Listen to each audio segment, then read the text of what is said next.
ತಲೆ ಅದಲ್ರಿ ತಲೆಯಾಗ ಏನು ಹಾಕಬೇಕು ಅನ್ನೋದು ಅದರ ಮ್ಯಾಗ ನಮ್ಮ ತಲೆದು ಬೆಲೆ ನಿರ್ಧಾರ ಆಗ್ತದ. ಏನ್ ಹಾಕ್ತೀರಿ ನೋಡ್ರಿ, ಮತ್ತೆ ಇನ್ನೊಂದು ಹಾಕಬೇಡ್ರಿ ಸಂಜೆ ಆಗ್ಯದ ಅಂತ ಹೇಳಿ. ನೋಡಿ, ಒಂದು ಖಾಲಿ ಬಾಟ್ಲಿ ಒಳಗೆ ಇಂಥವೆಲ್ಲ ಹಾಕಿದ್ರೆ ಬೆಲೆ ನಿರ್ಧಾರ ಆಗ್ತದ ಅಂತಂದ್ರೆ ನಮ್ಮ ತಲೆ ಒಳಗೆ ಏನು ಹಾಕಬೇಕು ಅದನ್ನ ಹಾಕಬೇಕು, ಅವಾಗ ಈ ತೆಲಿಗೆ ಬೆಲೆ ಬರ್ತದೆ. ಸುಮ್ಮನೆ ಕುಂಡ್ರಿಸ್ಯಾರ ಏನ್ರಿ ಇಲ್ಲೆಲ್ಲ ವೇದಿಕೆ ಮ್ಯಾಗ ಅಣ್ಣವ್ರಿಗೆ ನಮಗ ಸುಮ್ಮನೆ ಕರೆದು ಇಲ್ಲ. ಯಾಕ ಸ್ವಲ್ಪ ತಲೆ ಸ್ವಚ್ಛ ಅದಾವ, ತಲೆಗೆ ಏನೋ ಒಂದಿಷ್ಟು ಜ್ಞಾನ ತುಂಬ್ಯದವ, ಒಂದಿಷ್ಟು ಸಾಧನೆ ಮಾಡ್ಯಾರ, ದೊಡ್ಡವ್ರದಾರ, ಮಾರ್ಗದರ್ಶಕರದಾರ ಅಂತ ಕುಂಡ್ರಿಸ್ಯಾರ. ಹಂಗಂತೇಳಿ ಅಲ್ಲೆಲ್ಲ ಕೂತವ್ರ ಶೆಟ್ಟಿ ಆಗ್ಬೇಡ್ರಿ. ಅವರಲ್ಲಿ ಜ್ಞಾನ ಅದ, ಯಾಕಂದ್ರೆ ಅವರೆಲ್ಲರೂ ನಮ್ಗೆ ಮಾರ್ಗದರ್ಶನಕ್ಕೆ ಮಾಡಕತ್ತಾರ. ಮನೆಯ ಮೊದಲು ಜನನಿ ತಾನೇ ಮೊದಲ ಗುರು. ಅದಕ್ಕೆ ತಾಯಿ ಪಾತ್ರ ದೊಡ್ಡದಲ್ಲ. ಅದಕ್ಕೆ ಆತ್ಮೀಯ ಏನಾಗಿತ್ತು ಅಂದ್ರೆ ಲಾಸ್ಟ್ ಒಂದು ಕತೆ ಹೇಳಿ ಮುಗಿಸ್ಬಿಡ್ತೀನಿ, ಸಮಯ ಬಹಳ ಆಗ್ಯದ. ಏನಾದ್ರೆ ಟೈಮ್ ಇನ್ನ 3 ನಿಮಿಷ ಅದ, 7 ನಿಮಿಷ ಆಗ್ಯದ. ನೋಡಿ, ಈ ಶ್ರಾವಣ ಮಾಸದಾಗ ಪ್ರವಚನ ಏರ್ಪಾಡು ಮಾಡಿದ್ರು, ಎಲ್ಲರೂ ಪ್ರವಚನಕ್ಕೆ ಹೋಗಿದ್ರು.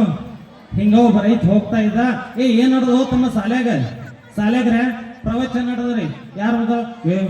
ಬಹಳ ದೊಡ್ಡ ಸ್ವಾಮಿಗಳು ಬಂದಾರ್ರಿ. ಹೌದಾ, ಸರಿ ನೋಡೋಣ ಏನ್ ಹೇಳ್ತಾರ ಅಂತೇಳಿ ಆ ರೈತ ಬಂದ, ತನ್ನ ಟವೆಲ್ ತೆಗದ, ಹಸ್ಕೊಂಡ, ಕುಂತ, ಪ್ರವಚನ ಮುಗೀತು, ಮನೆಗೆ ಹೋದ. ಹಿಂಗ 1 ತಿಂಗಳು ಮುಗೀತ್ರಿ. 1 ತಿಂಗಳು ಮುಗೀತು. ಸ್ವಾಮಿಗಳು ಮಟ್ಟಕ್ಕೆ ತಮ್ಮ ಊರಿಗೆ ಹೋದ್ರು. ಇವರೆಲ್ಲರೂ ಊರನ್ನವ್ರು ಹೋದ್ರು. ಸ್ವಲ್ಪ ದಿನ ಆದ ಮ್ಯಾಗ ಈ ರೈತ ಏನಿದ್ದಲ್ರಿ, ಅವನ ಮನೆಗೆ ಕಳ್ಳರು ಬಂದ್ರಿ. ಯಾರು ಬಂದ್ರವಿ? ಕಳ್ಳರು ಬಂದ್ರು. ನಿದ್ದೆ ಹತ್ತಿತ್ತು. ಗುರು ಅಂತಿದ್ದ. ಬರ್ತೀರಾ ಬರ್ರಿ ಅಂದ.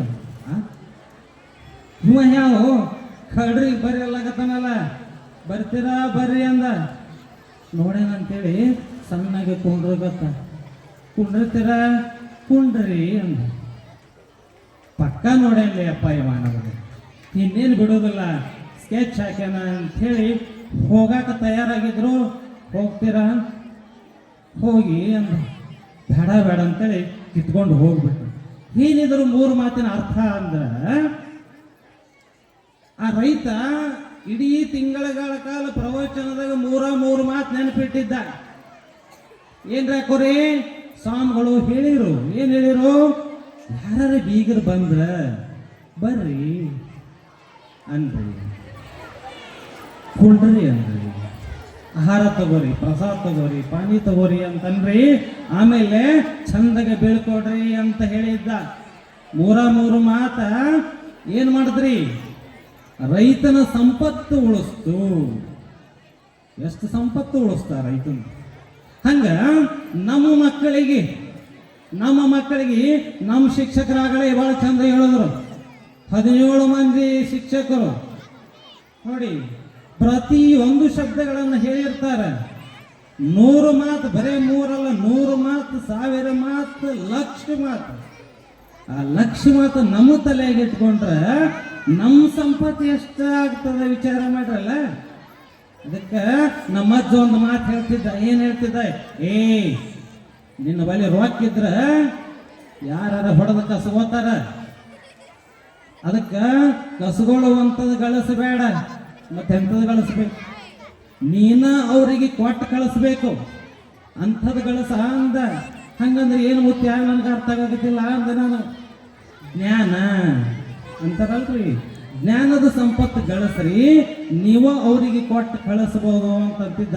ಅದು ನನ್ನ ಜೀವನದಾಗ ಈಗ ಯಶಸ್ವಿ ಆಗ್ಯದಂತ ನನಗೂ ಈ ವೇದಿಕೆ ಮೇಲೆ ಹೇಳ್ಕೊಳಕ ಬಹಳ ಹೆಮ್ಮೆ ಅನ್ಸಲಿಕತ್ತ.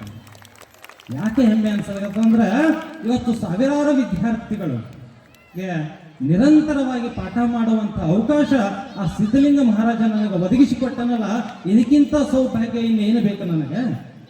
ಅದಕ್ಕೆ ವೀರಭದ್ರನವ್ರಿಗೆ ಸ್ವಲ್ಪ ಹೇಳಬೇಕು. ಮಂಜು, ವೀರಭದ್ರ, ಮಲ್ಲು ನಾವೆಲ್ಲ ಫ್ರೆಂಡ್ಸ್. ಮೊರಾರ್ಜಿ ಬಂತನಾಳದಾಗ ಓದಿದ್ದೆವು ಅಪ್ಪುಗಳು ಬಂದ್ರೆ ಇನ್ನೂ ಖುಷಿ ಹಾಕಿದ್ರು, ನನಗೂ ಬಹಳ ಸಂತೋಷ ಆಗ್ತಿತ್ತು. ಯಾಕಂದ್ರೆ ಅವ್ರ ಮಟ್ಟದಾಗ ನಾನು ಓದಿದ್ದೀನಿ. ಮಂತನಾಳ ಋಷಭಲಿಂಗ ಸ್ವಾಮಿಗಳ ಮಠದೊಳಗೆ ನಾನು 7 ವರ್ಷ ಅಧ್ಯಯನ ಮಾಡೀನಿ. ಅದಕ್ಕೆ ಅಂಥ ಮಠದಾಗ ಒಂದು ಸಂಕಲ್ಪ ಇತ್ತು ನಾನು. ಏನು, ಆ ಮಠದಾಗ ಓದೀನಿ, ಸಿದ್ಧಲಿಂಗನ ಮಠಕ್ಕೆ ಬಂದು ಸೇವಾ ಕೊಡಬೇಕು, ಸೇವೆಯನ್ನು ಮಾಡಬೇಕು ಅಂತಕ್ಕಂಥ ನಿರ್ಧಾರ ಮಾಡಿ ಈ ಲಚ್ಚಣ ಗ್ರಾಮಕ್ಕೆ ಈ ಕಾಲೇಜನ್ನು ಆಯ್ಕೆ ಮಾಡ್ಕೊಂಡು ಬಂದಿರಿ. ನೀವೆಲ್ಲರೂ ಬಹಳ ನನಗೆ ಸಪೋರ್ಟ್ ಮಾಡ್ತಾ ಇದ್ದೀರಿ.